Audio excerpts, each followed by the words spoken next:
Before going into sharing and exporting, we should first overview the Spotfire environment and data storage options. The Spotfire environment has three major components. Authoring is done on a desktop using the Analyst Client or web-based business author. The Spotfire server hosts your library and connects to other services. And lastly, web browsers and mobile devices are used for analysis consumption.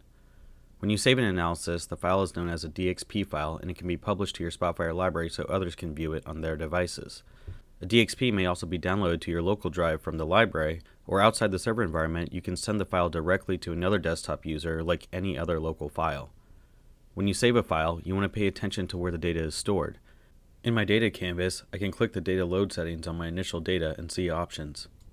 For always new data, the DXP needs access to the source to load data. It's important to note that if you're using a local file like a spreadsheet, the server doesn't have access to your local drive and will not be able to load the data. For new data, when possible, the data is stored inside the DXP and will be automatically refreshed when the DXP is opened and the source is available. This means any new data in the spreadsheet will be brought into Spotfire. You would then need to resave the DXP to the library to have the new data shown for other consumers. The last option is store data, in which the loaded data is saved to the DXP and the connection to the local spreadsheet is not looked at when the DXP is reopened, meaning that no new data will be brought in automatically. This is useful when you know your audience will not have access to the data and you want to package everything into your DXP. At any time, you can hit the Reload Data button to manually refresh data as long as the DXP has access to it. There are further considerations for information links and data connections, but they are not covered in this video. To save my final analysis, I go to File, Save As.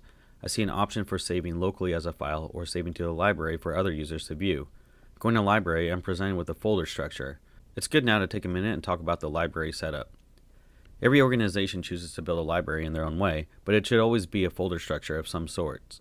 In this example, I'm logged in as the user Avery, who has access to the company shared folder, the marketing folder, and the sales folder.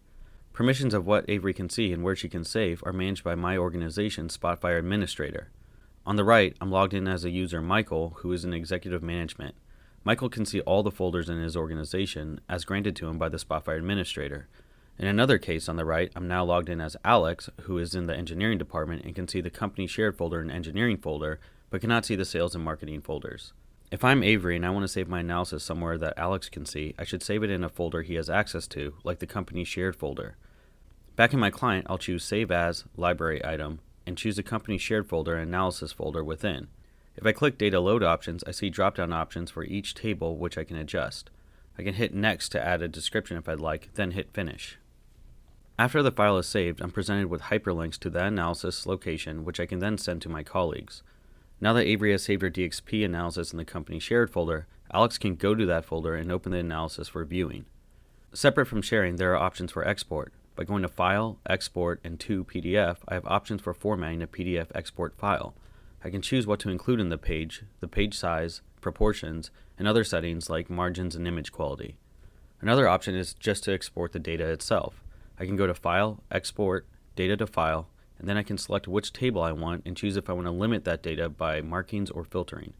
When I hit OK, I can choose a file name and the type of file to export to, including text files, Excel spreadsheets, or other Spotfire data files.